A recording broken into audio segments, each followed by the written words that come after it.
Hey, everybody. Welcome to the next episode of Losing Your Mind with Chris Cosentino. I am here in very sunny, warm Napa Valley today with Peter Stetina. And I'd like to welcome you. I know you've got a crazy schedule. You have been racing a lot, training. Your schedule is insane. You are skinny as all get up. Thanks. That's a compliment in cycling. It is a compliment in Yeah. cycling. So, Peter, first off, I want to ask, and I think for a lot of people, how, and your history in cycling goes deep. Oh, yeah. Through your family. So Yeah. do you want to kind of give everybody a little intro into that and what kind of pressure or not pressure that does for you? Yeah. My dad and my uncle were the American dynamic duo in the 70s and early 80s. They tag team a lot of the U.S. circuit and a lot of the Pan Am games, that kind of stuff. My dad was more the climber. My uncle was more like the one-day puncher, small group sprinter guy, and they cleaned house. And yeah, but a lot of people figure it was just kind of like pushed into the sport. But I found it on my own, actually, through the mountain bike. And then once I did, I had that family background to kind of go off of. And my uncle works for Shimano, so I was able to get used parts cheap. And then yeah, the family name's there. But yeah, I enjoyed it on my own first, which is good. That's great, because I think there's always people that you see that get pushed in a sport and they get the traditional burnout, like push. Yeah. And you started mountain biking. Yeah, man. Yeah, I love the dirt. The dirt was my original love. I was a soccer player, and my buddy was into mountain biking, and we would bring our bikes to the tournaments on the weekends and then go find trails afterwards. And then my first race was actually the 24 Hours of Moab. Yeah, on the YMCA Y Riders team. That's amazing. 5 of us racing through the night. All the parents drove out, and we had all the camping and all that. And yeah. It's amazing how much fun a 24-hour event is and how much excitement it gets people. It was rad. And, and this was the heyday of 24 Hours of Moab, too, which was just a party out in the desert. And what year was this? This would have been 2001, maybe? Wow. Yeah, I think so. Somewhere right in there. I think I was about 13 or 14 years old. Yeah. That does make me feel old, because I think I was racing in those series and I didn't ever get to Moab, because by the time Moab happened, I was pretty fried by the end of the year. But yeah, that's a humdinger out there. It was rad. It was so much fun. I remember I had the dawn lap, which was the coldest lap. That's when it gets the very coldest before the sun peaks, and you're on with those lights and all that. And I'd forgotten an undershirt, so I was borrowing my mom's like purple flowery smart wool thing or whatever, and it was we have pictures of it still in the house. But see, that to me is what makes it so much fun. Like the dawn hour was my favorite. Yeah. We used to call it the witching hour. Like you go out, you're still super groggy, you're kind of falling asleep, and then the sun comes up and then you become a new human again. All of a sudden you're like, oh my God, I can go fast again. It's yeah, like the sun, totally, and you get recharged, right? Totally. Yeah. So how did that transition into, did you just continue mountain biking? Were you starting to do races from there? And then?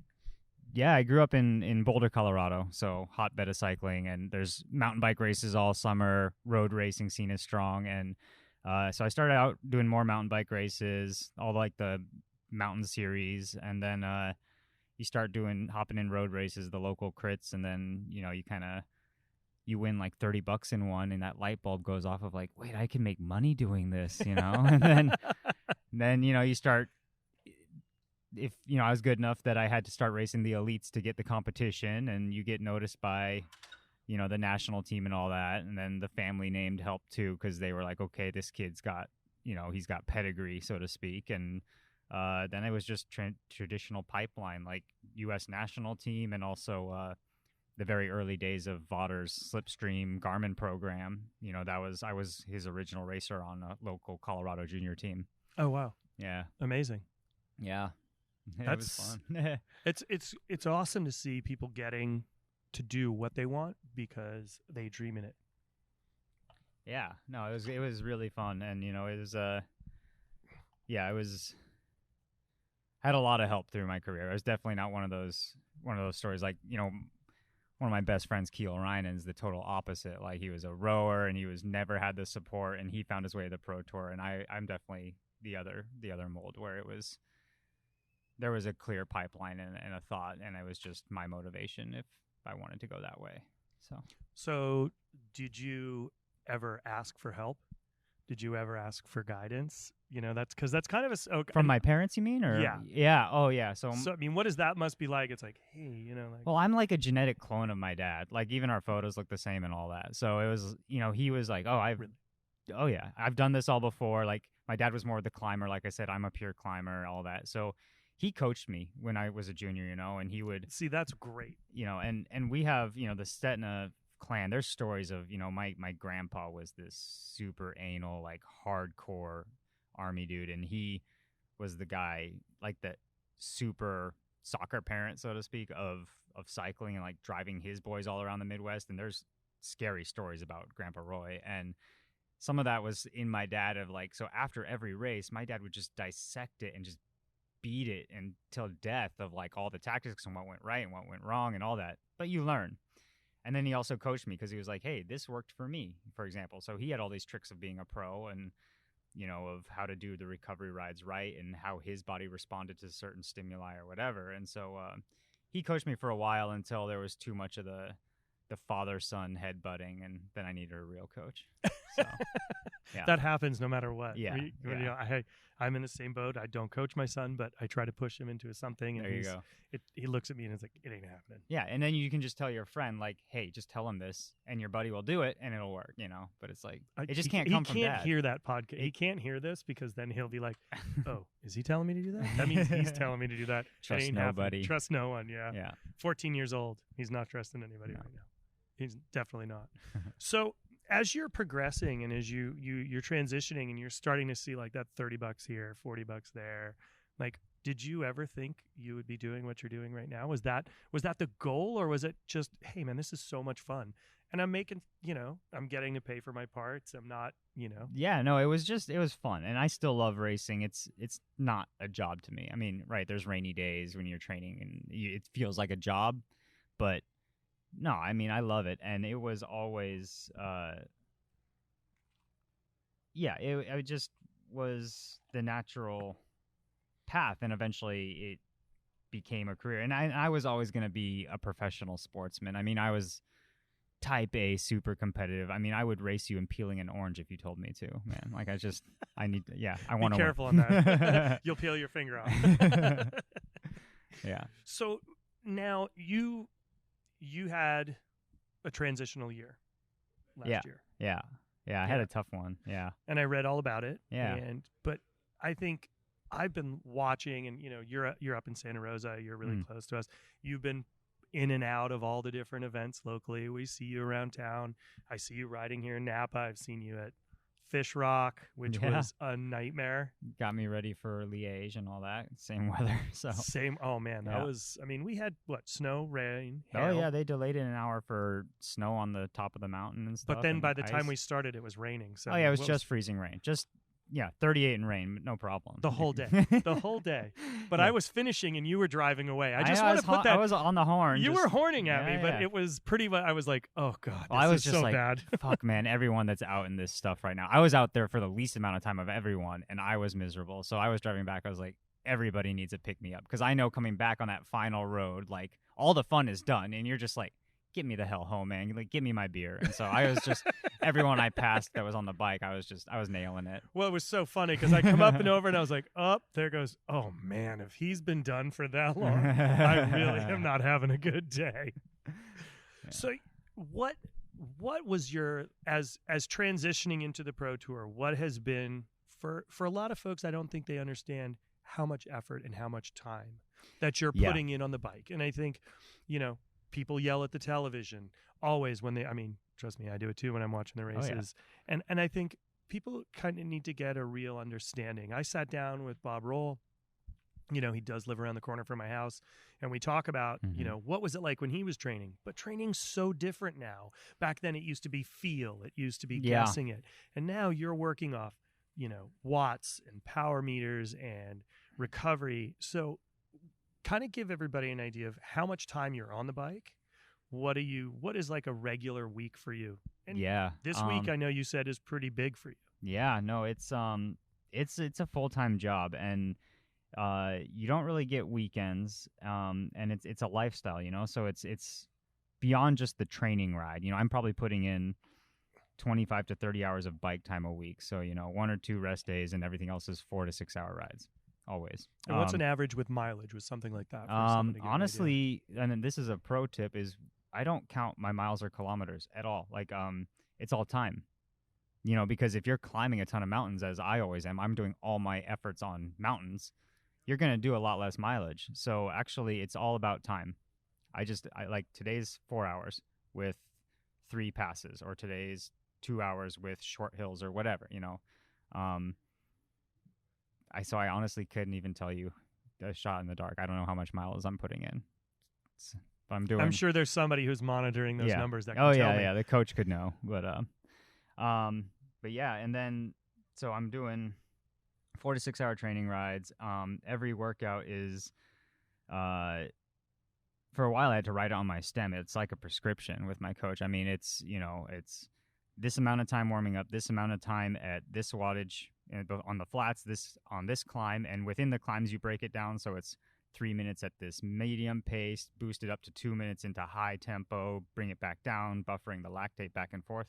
So it's like a paragraph long every workout. So it's really hard. Like, I'm very rarely just riding with someone. Like, that's a treat to just like go ride. That happens when I start training in the fall, in the winter, fall.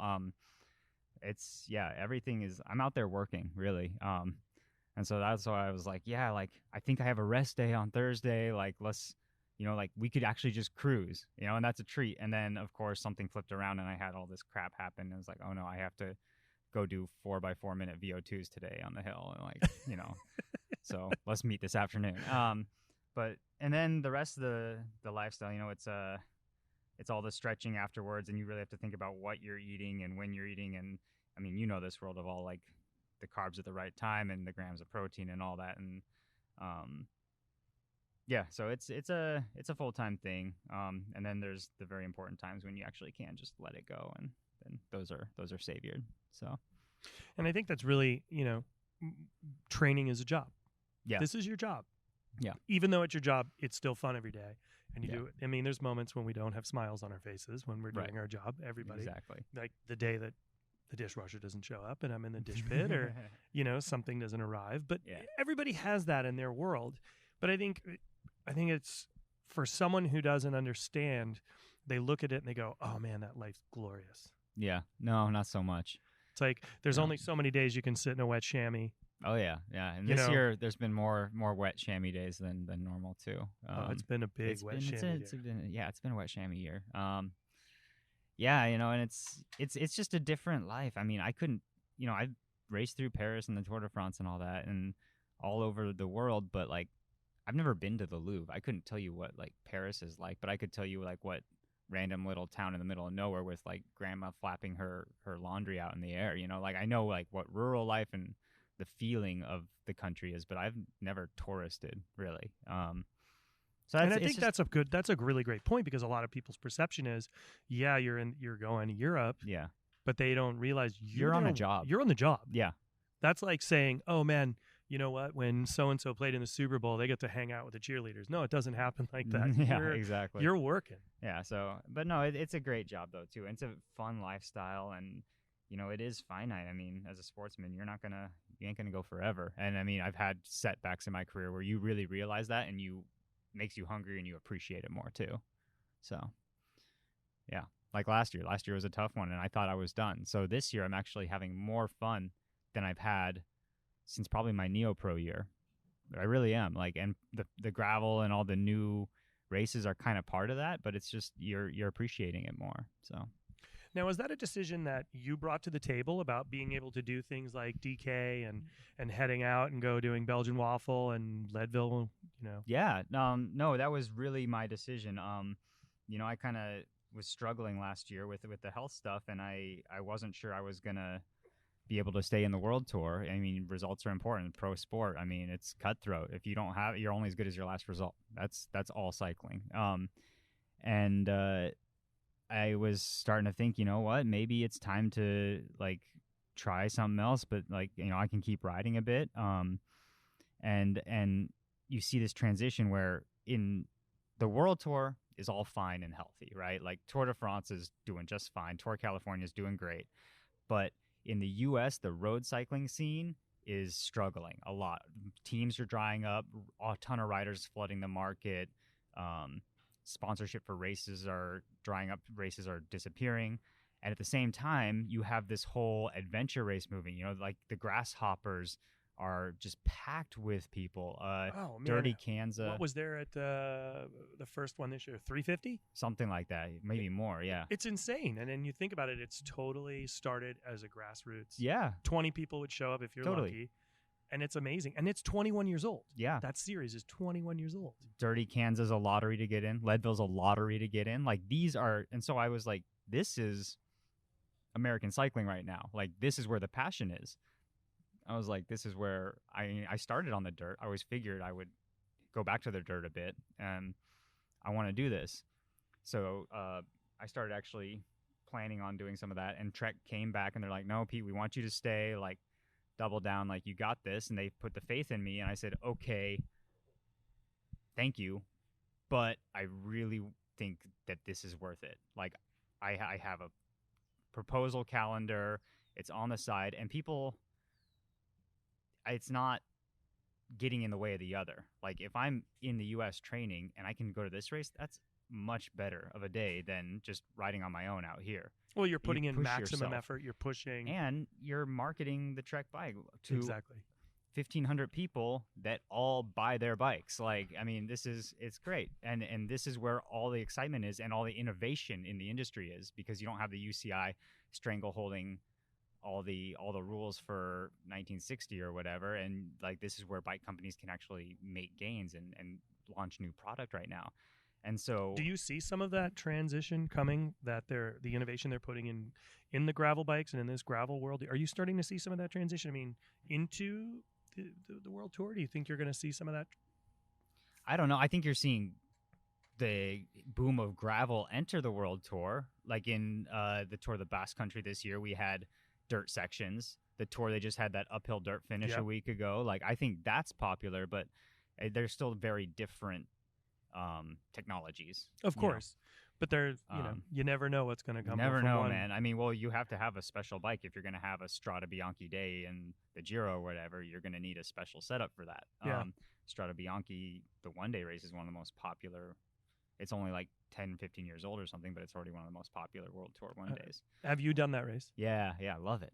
Fucking love it. Were you covered in the white powder like everybody talks about? Oh, yeah. Or white mud or whatever? Yeah, and I didn't have I had dry years, but yeah, no, it was fun.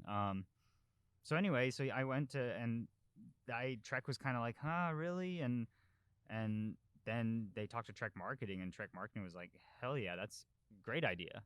And so now I've just done a very select calendar when it's not in the way of my World Tour calendar of these fun races. And if I am at home, then I have the freedom to hop in other ones. You know, for example, I was home in the spring and I was like, hey, Fish Rock's going on. What do you guys think? And they're like, go for it, dude. So that's it worked out for you pretty well too. Yeah, exactly. And did you make it home in time for dinner?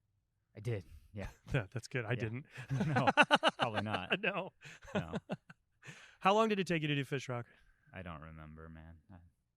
I'm just curious because maybe I don't know. Because I remember my time. I was pretty psyched that I finished in better time than the year before, and the year before was a dry year. Okay. But I was still on the bike as you were. Jamming, yeah. I was like, oh, it's so rough. That was top 5 coldest days on the bike for sure. Yeah. I would say so. Yeah. For me, yeah, for sure. The only nice thing is I wore everything. I mean, we have like this neoprene one piece from our clothing spot. I wore everything, and that was good because the problem is like the worst day was actually in the Dauphiné this year because it's a race in June, and all of a sudden we had freezing rain and hail. I saw that. And you're in like shorts, and you're trying to like get all your stuff. It's all preparation, and that's the difference. Well, you start the day fully loaded, and then it's hot, and then by the time... in World Tour racing, and that kind of brings it back, is actually like we talked about like how the lifestyle and how cutthroat it is. I mean, modern cycling, like you just saw in the Tour, and this is every race. Talking to my wife, she can vouch for it, but like you take the wrong way in a roundabout at one moment, your race is done, man. Like those guys lost 2 minutes because they did one spot that was 10 feet longer than the next guy.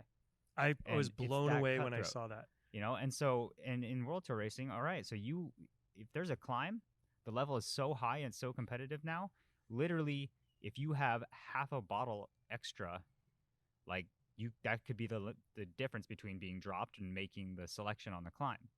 And so, like, yeah, you need to think about, okay, I could suffer without a rain vest because that's going to get bogged down with water, but I'll go 10 seconds faster on this climb and I'll do my job and make the selection. And that's modern cycling now. It is 0.25% here and there. Well, I remember watching Pantani climb, Hmm. and he would start to tear stuff off. Yeah. He would literally, it was like bottles would go. Yeah. And he would literally take out his earrings Yeah. and throw them. Oh, wild. I didn't know that. That's next there's level. old school videos of him like next dumping everything he could get his hands on. We're such an anal breed, man.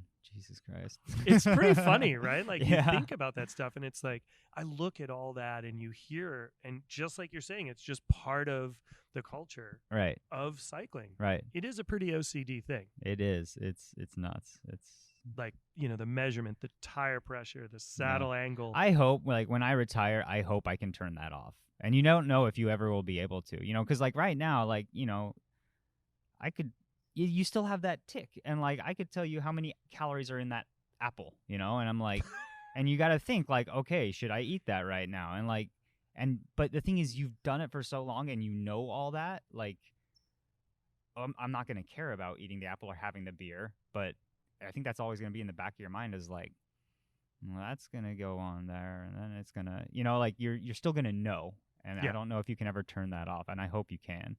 I hope I can just crack a beer because I want a beer What's interesting without is having to deserve it, that's a very, people say ride more, drink more. Right. You ride more It's a to good eat model. more. Yep. But I think it's so, it's very telling your things that you're saying because, having a bunch of friends that live in this area that are raced on the World Tour formerly, and they can get back on a rig and just gone. Mm-hmm. Still. Yeah. Oh, yeah. I've been out on rides and literally watched people take leg warmers off while fully pedaling, descending. Yeah. I'm looking at like in fear for their life, and they're like, "Oh no, this is nothing, dude." And I'm just, Yeah. like, "What are you doing?" Yeah. But they've been off the bike racing. Not that they've been off the bike in everyday life, but they've been off the circuit for 10 years. Yeah. Yeah. And it's just something that I guess never goes away. Yeah. It's a skill set you've ingrained in it's yourself. that 10,000 hours thing, man. Like, yeah. It's crazy. Yeah, right? you got skills in chefing it up that you'll always be able to whip out whenever. I hope so. If I For sure. if I don't get too old Yeah. and break down, but I think there's something to be said for that element of what you're talking about is like really when will that click off? Mm-hmm. Will that part stop? I mean, will you always have that in your head? That's an interesting question. I'd be curious to check. Yeah. Oh. We'll see. Let's find out. I'm going to Let's ask get dinner in like 30 years. 30 years and we'll talk about it. I mean, man. because there's a whole slew of folks out there that I look at them and go, you're still way fast. You're still super competitive. You're like, yeah, we're just going to go for the ride. And I'm like, dude, where are you? Like, anyone that makes it to the top too, they're a type A, like super competitive person too. So like they'll always have that. you have to. Tick. Yeah. You have to. I mean, Yeah. it's definitely, it's how you got to where you are. Yeah. I Because think so. it's the no give up. I want to be there because I want to be there Mm-hmm.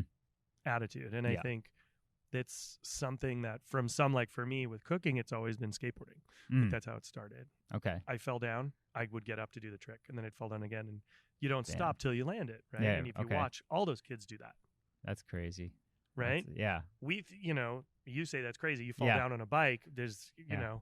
that's not the get up isn't as easy as Yeah. right. It's different too. It's just what you're into too. I guess it must be. That's got to be a question on passion, right? Like and your motivation Exactly. because like, I'll talk to downhill mountain bike racers They're nuts. and see you're with me. Like these guys are just bombing through these trees in these rock gardens. They are insane. But those guys are like, dude, we're all in full armor. You're in a glorified underwear racing down mountains at 60 miles an hour. Like you're fucking crazy, And I've heard that before. I call it really a superhero is. costume lately. Yeah, and so it's just Glorified underwear. I like that one. Yeah. That's a new one. That's a new one. I always Okay. call it a superhero costume. I mean, we're pretty much wearing a diaper, so I just Pretty go from much there. a glorified diaper. Yeah, an Yeah. adult. So when you start looking at events and do you set your schedule? Do you kind of say, No, it's all the team and then their goals. But it's, at least with Trek, it's very much a conversation. I mean, sometimes they're like, you got to go this race, dude. Sorry. But a lot of the times they know a happy racer is a fast racer, and they Of know course. what will motivate you. And they also know that I ain't going to do anything in Flanders. Like, it's just, why would you send Pete to Flanders? That's a bad idea. Nothing good happens there. So they're going to send me in all the climbing races, and then they're going to know, like, oh, don't try to push him into the Giro. He wants to do Tour of California. That's the home race. That's where he cares, And so, of course, no, Trek's really good about that. And then it became, once they said okay for like the alternative calendar, they just that was more of a conversation of like, okay, like Dirty Kansas for sure can happen because it's after Tour of California, it's before Dauphiné or Swiss, whichever one you would do. So like if you're at home, then no problem. So talk a little bit about, like, you did Belgian Waffle. Yeah. Which That's rad. You got to go. Next year, next year it's on. Do it. I heard you say that it was like full gas from the get-go. Oh, yeah. They said there was a neutral start, and there was no neutral. Like, guys just, supposedly neutral till the first dirt section. Guys just start attacking like 2 minutes in. Because everybody wants to hit that single speed. Yeah, but, single track, right? Oh, yeah. And that single track was like 20 minutes away, but guys are still just, it's on. The rules are more guidelines. So the alternate events that you chose to do. Yeah. So it was Belgian Waffle, Dirty Kansas. Like when I'm home, I did the Fish Rock. I did Tahoe Trail 100 because I missed the tour. And there's one more coming up, and I'm not allowed to announce it until like the team is ready. Okay.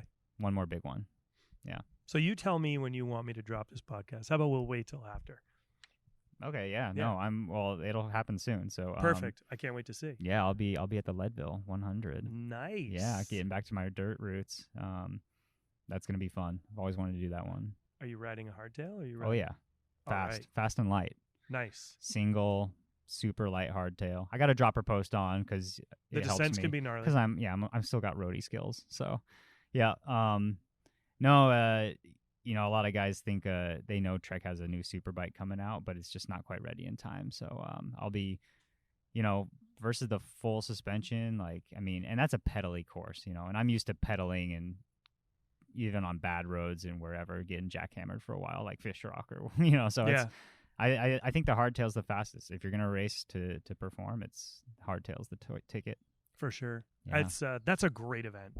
I'm stoked. I'm really happy to try it. Will this be your first time? Yeah. Yeah. I had a blast doing it. Nice. You'll love it. It's super fucking cold in the morning. Oh, I believe it. Yeah. 12,000 feet at 6 a.m. Oh, it gets super hot super fast, and it's just super fun. The descent down from the mine is epic. Okay. It's so fun. Okay. But the power lines on the way back in. Okay. Yeah. I We'll loved see. it, but see, you have gears, so you're good. I know, right? Like that's even more masochistic. That's insane. I didn't. Yeah, that was just dumb. It'll be fun though. It's like it's not really like team support. I mean, they give me the equipment, but I'm flying my wife out, and she's gonna be in there in the aid station with holding a musette bag, which she's never done before, and we're gonna have fun. It's gonna be It's an awesome town. It's really beautiful. Yeah. Yeah, I mean, I've been through Leadville growing up in Colorado. I'm stoked to go back, It's great. So. I wish I could go this year. I would love to see this. It would be a fun event. And all the EF guys are coming. Yeah, it's. Oh, really? Yeah. It's Who's part of their out? alternative. I'm sure Lockie will be there. I don't know who else. I think they have like one or two others coming. Oh, wow. That's great. Lockie's kind of their figurehead for all their alternative stuff, So. Is it fun to be racing with a lot of the guys that you've known for years? Yeah. I mean, it's all. And do you race when you're over and when you do stay over in Europe? Are they all in that same area as you? Yeah, we're all in Girona still. Kind of that core group. I grew up racing with Alex Howes and TJ and Keel, and we all kind of went there to Girona first because of the slipstream days. So I mean, now we're all like the old vets, like we're the original Girona guys, like no one, everyone else keeps coming, and it's packed now. It's probably the most popular place in the world for cyclists.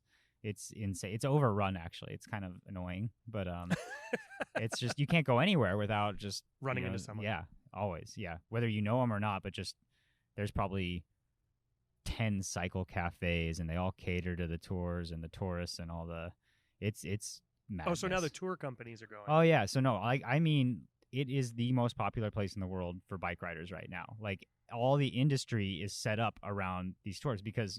So what happened is, JV and Garmin set up the team base there because that's where Hincapie and JV and Lance had based out of when they were racing. And he knew it was a good spot.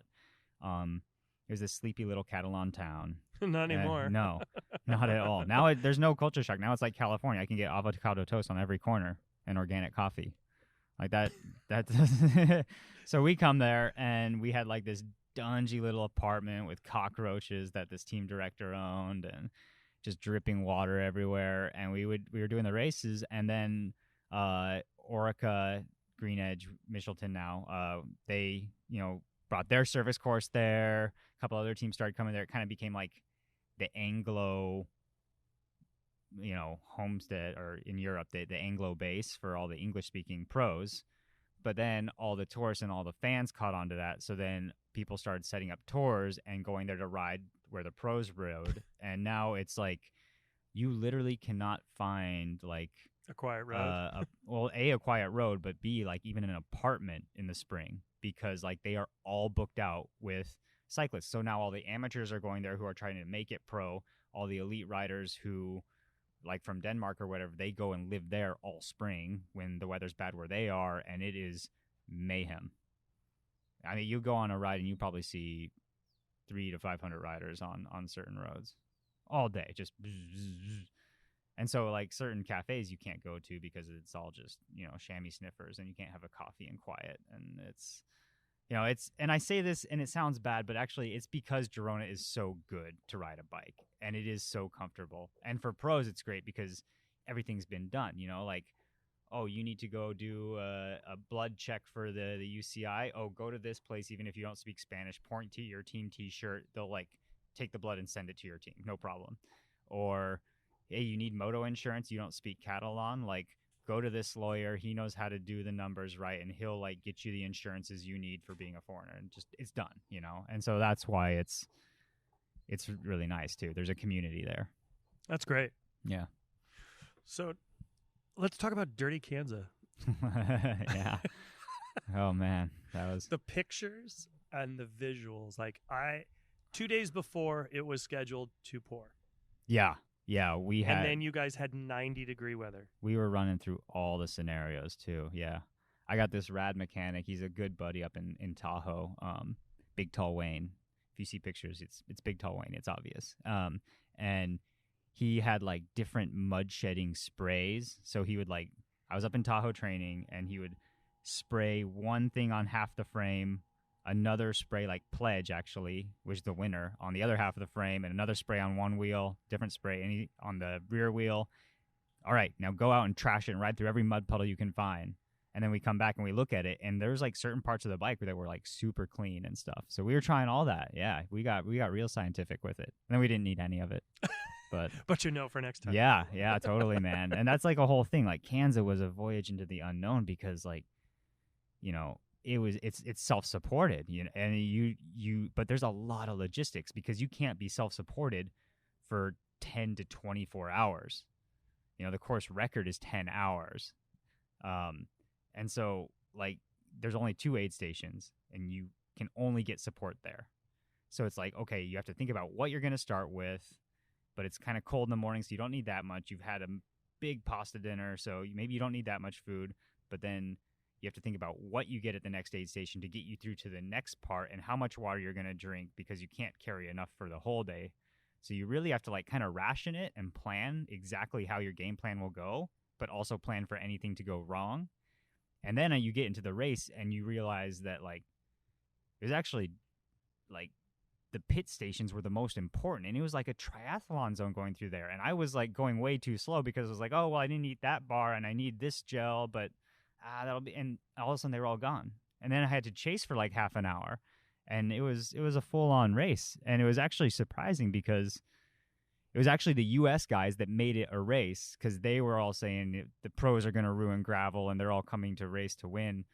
But me and the EF guys in Kiel, like, we were having fun. I mean, you're riding hard because you have a number on your back. Like, it's a bike race, but, like, it was actually everyone else treated it more like a race because we were there. And we kind of found ourselves on the back foot, like, chasing a lot. And until, like, luckily our endurance caught up. And then the end, like, we still kind of came to the fore. But it was a really unique, cool experience. And it's one where the videos don't do it justice. Like, you have to go there and feel it to get it.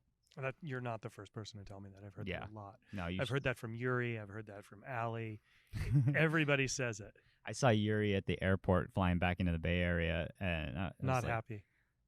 No? He was hurting after that. Oh, I don't know. But I just asked him, like, because I still couldn't feel my toes, and it had been 24 hours later. Like, my toes were still numb because you're pushing for so long, and it was hot.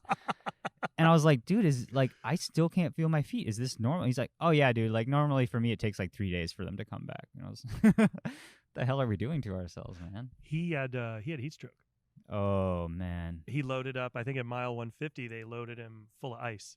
They filled his jersey and his undershirt with ice. Oh, geez. Packed him in ice, and then he went out again. His he didn't tell me that. Yeah, oh, man. He's a monster. Yeah. I mean, he truly is a monster. Well, watching, from afar and seeing, like, I was supposed to go this year, and you missed out. I missed out. I had an injury, and I wasn't able to do it. I wasn't able to keep training. And watching from afar, and, when the rumor mill started that Pro Tour riders were going, there was a lot of I think there was perception versus reality issues. I think a lot of people thought the team buses were going to show up. There was going to be full monster support, meaning you guys were going to have everything. So I think that was everybody's fear. Right. That it was going to be like a 5-man squad. Right. Dragging somebody there. And it turned out it ended up being just not that. And then everybody, as you know, it's like, Stetina's here. I'm going to show him what's up. Yeah. Right? And people start getting all tough guy puffing chest. And it's like, dude, you're not good. There's a reason why he's in Europe half the year. Yeah. He's fucking faster than you. It's not going to happen. And this happens at every event. It doesn't matter if it's Kansas, if it's a Fondo, whoever's there. Man. Right? It's true. If I show up to a Wednesday night crit for training, like, there's going to be the junior, because I was that freaking junior. Like, ask targets Levi, right on your targets. Ask Levi the story of when he and Lance came to tour the Gila, and I was the under 23 guy. I talked so much shit. Like, it was unreal.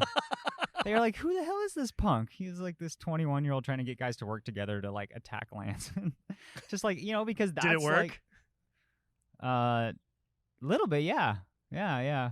But then they were like, all right, let's show this kid what's up. And then they did. No, like, it was a good race. Yeah. You'll have to ask Levi the story sometime. But it was a tough 20-year-old who thought he could take on Lance and Levi because that was your shot, But so that's what happens as a pro tour rider if you show up to local events. You still got to represent.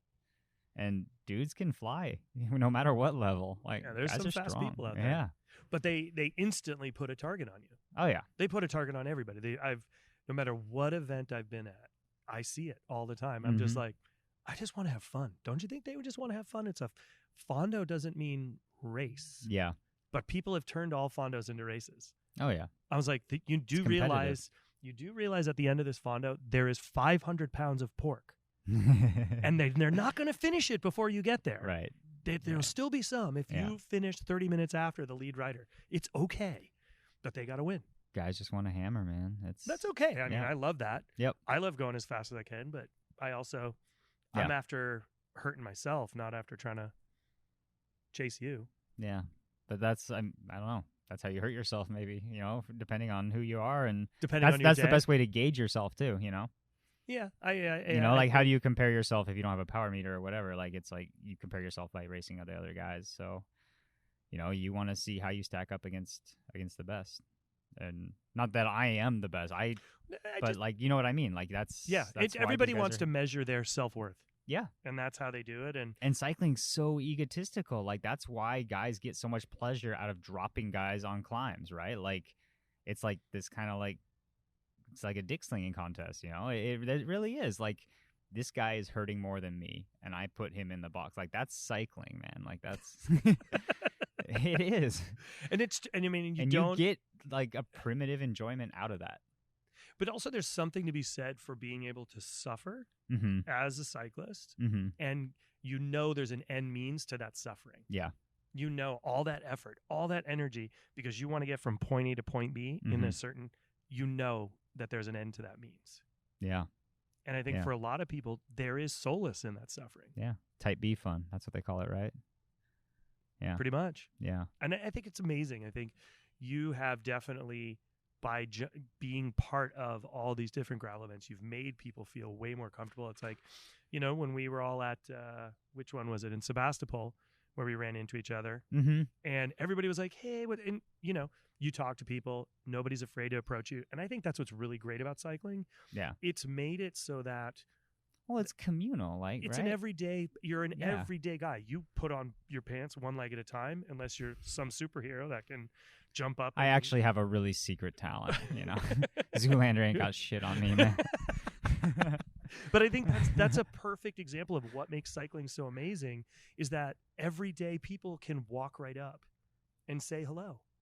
Yeah. Right? Yeah, it's super accessible, and that's also a big part of the gravel thing. Is I saw that through, I have my own Fondo event, the Prospect, and that's what it was created off of, is like the camaraderie of cycling, like ripping it and going hard and doing something that really pushes you, but also celebrating together, and the camaraderie of cycling that you achieve this big thing, and that's why I want to do these gravel events, is because like, yeah, I don't want people to think that like pro tour riders are just watt robots all the time. Like it's, I want to, race hard with my friends, but then I want to drink beers and kick back afterwards. Like that's why we all fell in love with cycling in the first place, and that's my favorite part about it. So what are the goals for you for the rest of this year? Yeah, well, it's just, it's coming up fast. So all of a sudden the tour didn't happen, and I recalibrated, and it's weird because like if the tour is so big, it encompasses everything else in July. There's no other races. So all of a sudden you're like, oh, I guess I'm on summer break, like, so I had 4th of July at home. I had a good time, and now it's all prepping up, ramping for Leadville, and then the Tour of Utah, and straight to the Vuelta. Nice. And then we'll see, whether there's a Worlds selection in the cards or the fall Italian races. I don't know. Like right now, it's just I'm really looking at the Leadville, Utah Vuelta block, that's a big block. So yeah, and that's a lot of training leading up towards that, and a lot of climbing. Yeah, and not a lot of beer, unfortunately. No, not a lot of beer. So, like, of all the races you've done, what has been your most memorable experience?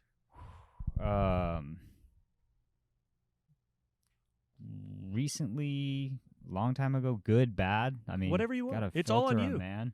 I mean, I'm sure and look, we all have those things. It's like, well, then there was that, and then no, there was that one. Yeah, there's like the epic stories of like the Giro and all the snow and stuff, and these 8-hour death marches and all that. Yeah, but and then there's all the fun stories like BWR, winning, and then just like the whole scene there afterwards, and riding with a keg through the brewery and stuff. Like that's fun. You remember that?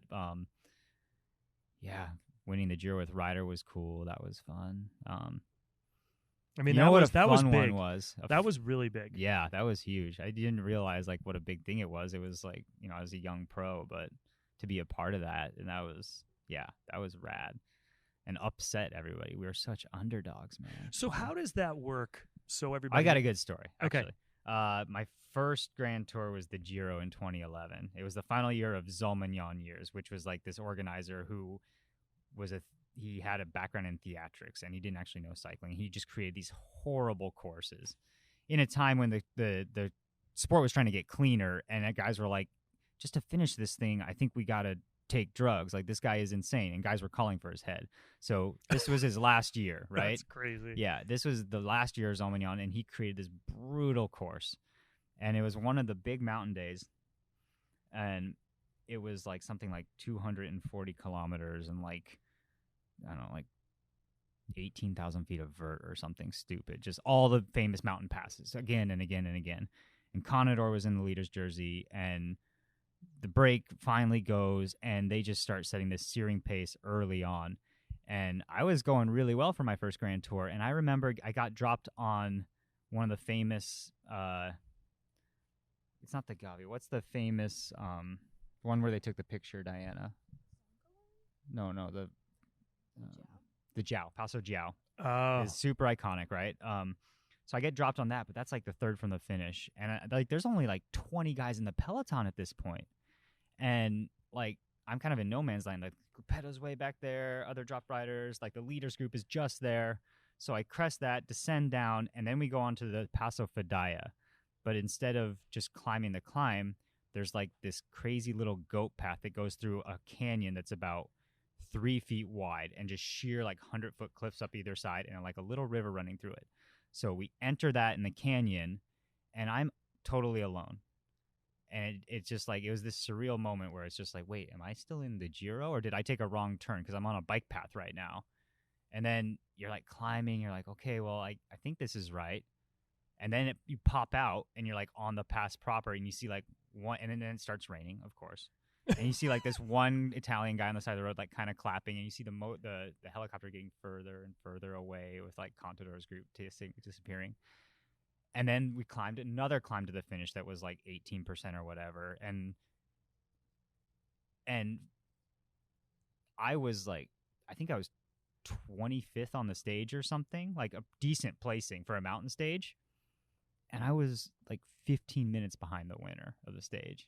Just, it was so blown out, right? It was like just coming across in ones and twos. And then we had to ride back down the mountain and then 10K to the team buses.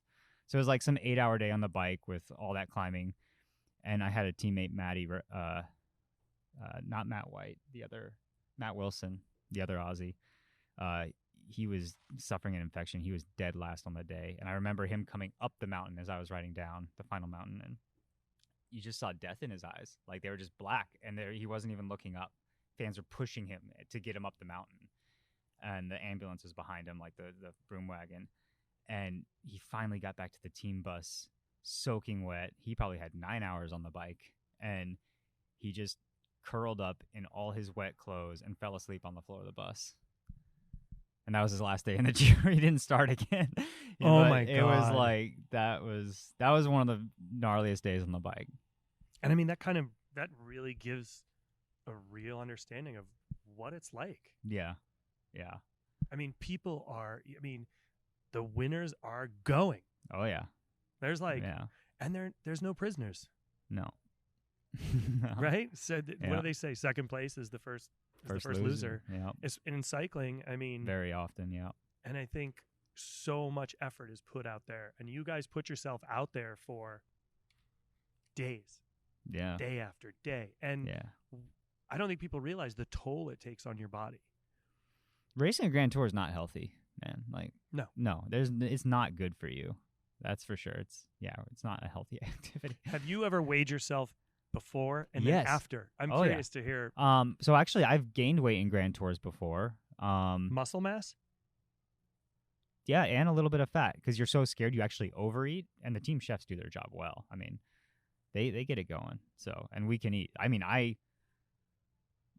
love eating. Like, it's great that we're hanging out. You definitely don't look like you love eating. Like, my second favorite passion is food. Seriously. Like, so I ride to eat a lot of the time. But I've gained weight in tours. But a funny thing that Bobby Julich actually taught me was, you take a picture, like just standing in your underwear, front and back, take a picture of yourself at the start of a Grand Tour and after. And you can compare them from 21 days, and it is insane. Because you gain a bit of muscle, and you lose a lot of fat in places you don't need it, right? So your body just totally goes into this mode where it's like, all right, everything we don't need, out. Everything we need, bulk it up. So it's like, yeah, you can see like in your scapula and your jaw and all that, it just looks like Gaunt. yeah, looks like concentration camp. But then like your legs and all that are like puffy actually with muscle damage, and you're holding all that water, and yeah, That's crazy. yeah, it's weird. That's insane. And actually, so when we won the Giro with Ryder, we partied hard that night, and there's no reason why the human can only go for 21, like 21 stages. That's an arbitrary number, right? Like maybe a Grand Tour could be 18 or 25 days, like whatever. It's not a scientific line.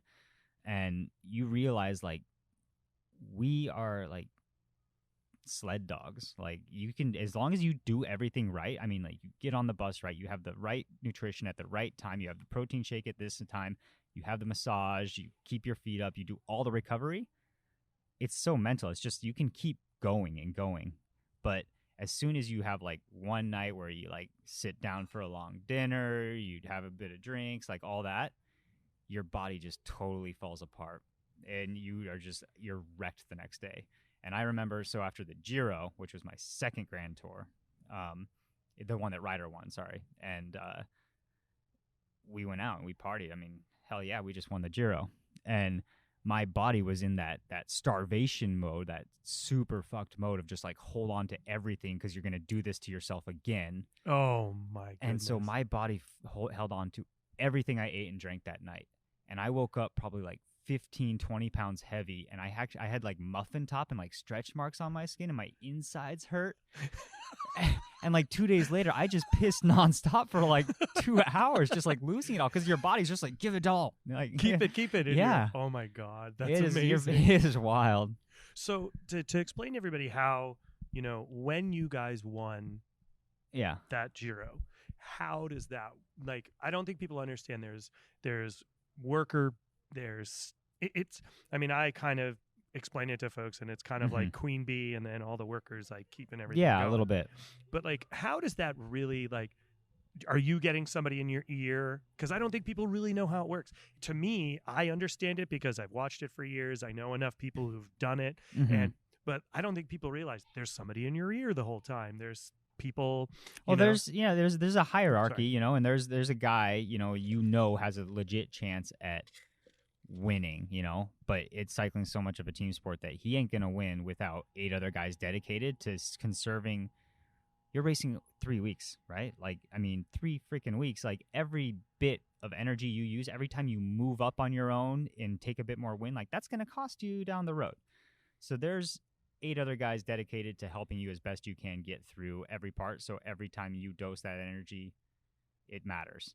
And Ryder was our guy that year, and he was the form of his life. Like, no one had seen it coming, and we all rallied around him, and we had a good group of like kind of Belgian strongmen that like we won the team time trial, and all the Italians were like, okay, yeah, like you Anglos are all strong, but like just wait till we get to the mountains. This is Italy.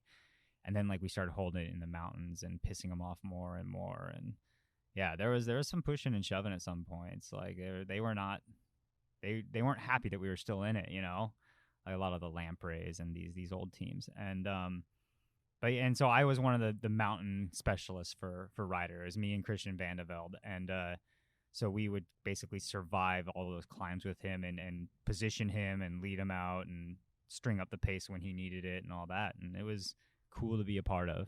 Really cool. So how does that work so somebody understands what that means? So like you set a tempo. Right.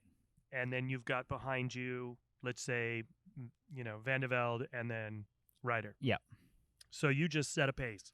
And is Ryder dictating to you what that pace is? Yeah, exactly. It was, and it's almost more of an intuition when you've been doing it long enough. Like he tells you, or he's good, and like this is the crucial time. Like he's got to go. Like this is when it's got to go down, the final climb or whatever. So like, he is a better climber than me by a smidge. So I'm going to set the pace that I'm going to blow up at. I know it's not sustainable.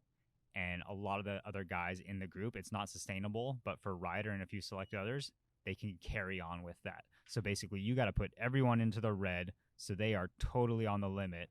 And then when you are done, you basically just sacrifice yourself. That's what you're doing. You're doing a kamikaze pull. And then you swing off because you don't care about losing time. and rider is able to up that again, and hopefully no one can stay with him. That's how the classic mountain lead out would work. And that's, I think, for a lot of people watching, I don't think they get that, like, how far that lead out guy. I mean, they see it in a sprint. Yeah.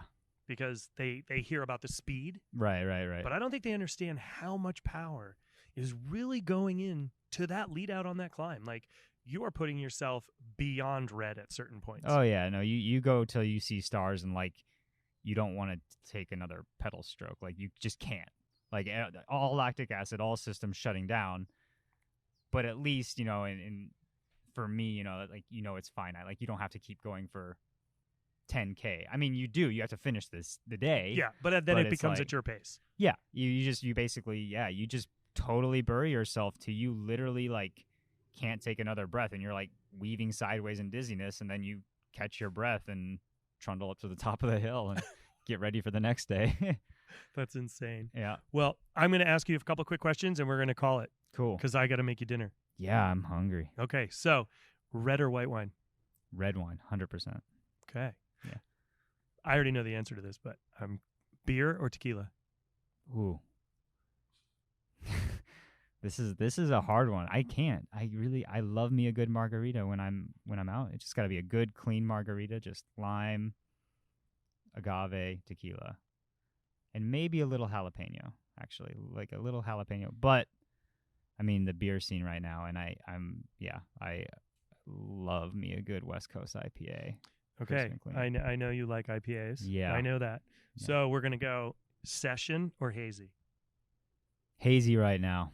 I don't do hazy. Yeah, well, session, that's just low alcohol too. Like I like some body. I like to be able to have them. But I like No, I hear you. But right now, hazy is a weird thing, because the beer I collaborate on with Revision is actually a hazy now, and it's killing it. But I don't like it when they're too juicy. Like, sometimes it just feels like you're drinking a glass of orange juice or whatever, and you're like, no, that's not for me. Like, I like them, like, you still got to have that body and the hop profile of, like, a classic IPA. I'm definitely, like, a crisp, piney IPA guy. But Cascade? Oh, yeah. Oh, and we actually grew hops in our backyard. I've done some home brewing and stuff. It's fun. Cool. Yeah. But no, like, right now, I do like a lot of the hazies that are coming out. So, not the best match for cycling, but no, there's always a time and place. You're literally drinking bread. Yeah, I love it. It's so good. So, pasta, ramen. Personally, ramen. Yeah. Beef or pork? Pork. You can do a lot more with it, I feel. That's a lot of different. That's very true. A lot of different true. cuts of pork, and they're always different. Yeah. Okay. Nigiri, sashimi. I don't know the actual name difference. With rice or without? Oh, with rice. Yeah. Okay. Yeah. Sea urchin or caviar? I don't know if I've had a sea urchin. Yeah, we did in San Sebastian. Did we? Well, I don't remember, so I'm going to go caviar then. I love it. Yeah. Yeah, we did the whole Pincho hopping tour amazing. In Spain. Yeah, it was good. Okay. Yeah. Spain, Italy, or France? Spain. Food-wise? Spain. Proper Catalan cooking, like, they're doing some wild stuff right now. Italy's good, not France. Sorry. I haven't done enough fancy French dining, but it's just butter laden and divided, and things get interesting and fun in Spain, and it feels a lot more like hearty country cooking, at least what I've experienced. And the whole Pincho scene is fun.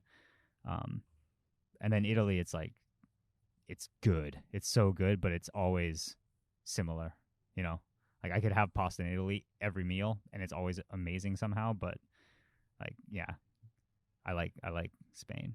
It's always divided in Italy. It's always divided by the grandma's version. Mm-hmm. But my grandma is almost the same as your grandma's. But I would say my grandma is better than your grandma because that's just the Italian way. Yeah. And it's all macaroni. Yeah. Right? Yeah. Everything's macaroni. But it could be the same shape from house to house to house, and every family's got a new name for it. Oh, yeah. It's always that way. So, burger or hot dog? Burger. Yep. Normally made myself. Nice. Yeah, I mean, in the U.S. we do a good burger, but Europe they always try to do the burger, and it's just lackluster. They don't get it right, and I don't know if it's the meat or the bun, but It's so the blend. I make it all. I make burgers when I'm in Europe, and it's a great race food. I don't care what everyone says. Like guys think a burger's junk food, and I tell a lot of my teammates this because they think a burger's junk food because it's unhealthy, it's calorie laden, but it's like wait, it's a whole meal. Like you got carbs in the bread. You got good protein, especially if you get good lean beef, and you got like veggies and all that on top. Like it's everything right in there. Like I've had great races off a burger.